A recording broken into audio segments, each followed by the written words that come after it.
Hey everyone, welcome back. Today we're here with the for sale by owner tip number 3 on how to keep selling your home on your own. Step number 3 is to pre-qualify your buyer. Pre-qualifying the buyer is very important for two main reasons, which are safety and making sure they qualify financially.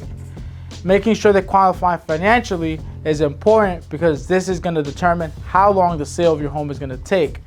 I'm going to go through some questions that you should ask the buyer so like that you can make a better decision when accepting an offer. Most of the first-time home buyers are usually inexperienced, so you want to make sure that you're asking them the right questions to determine what they qualify for and if they actually qualify to buy your home. So the first question you should ask them is, have they sat down with a lender? If they have sat down with a lender, they can always provide you with a copy of their pre-approval, so like that they can show you who their lender is. You can always reach out to the lender and ask their lender for their credit history, or you could just ask them for credit scores. Something also called the DTI, which is the debt to income ratio. It's very important that you do some research on this so you can ask the lenders what this customer's DTI is, their credit, so like that you can determine if it's a buyer that it's gonna go through, especially because you don't want to be in a contract for so long. So just find out that this buyer doesn't qualify. Another question you should ask the lender is if this buyer has submitted all their documents and if they have been reviewed by an underwriter. Most of the times, some, not all, but most of the time some lenders will just give a pre-qualification based on verbal statement. So this is not good because they haven't reviewed the documents and are verbally saying to the buyer, yes, you have a pre-qualification. This can hurt you as a seller because if they're not properly pre-approved, then down the road in 3 or 4 weeks from now, you might find out that they don't even qualify to purchase your home.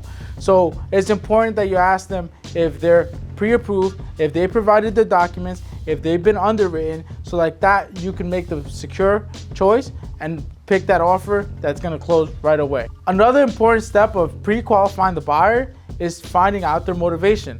Find out why they're moving into the neighborhood, what they like about your house, find out why they want this house instead of every other house that's for sale. It's important that you ask them this because this is gonna show you how serious and determined they are to get to the closing table.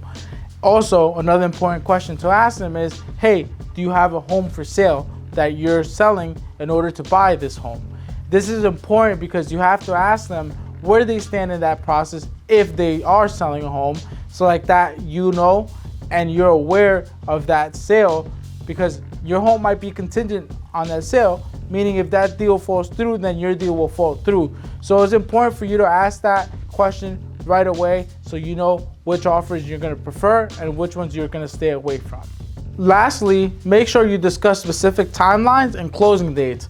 This is important because it's going to allow the lender, the appraiser, the home inspector to do their due diligence within a specific time frame. This is important if you have these timelines set in the right place, because this is going to organize everybody's time and get everyone to the closing table as soon as possible. It's important that you remember pre-qualification is for your safety, and remember, don't show the home alone, always have somebody there.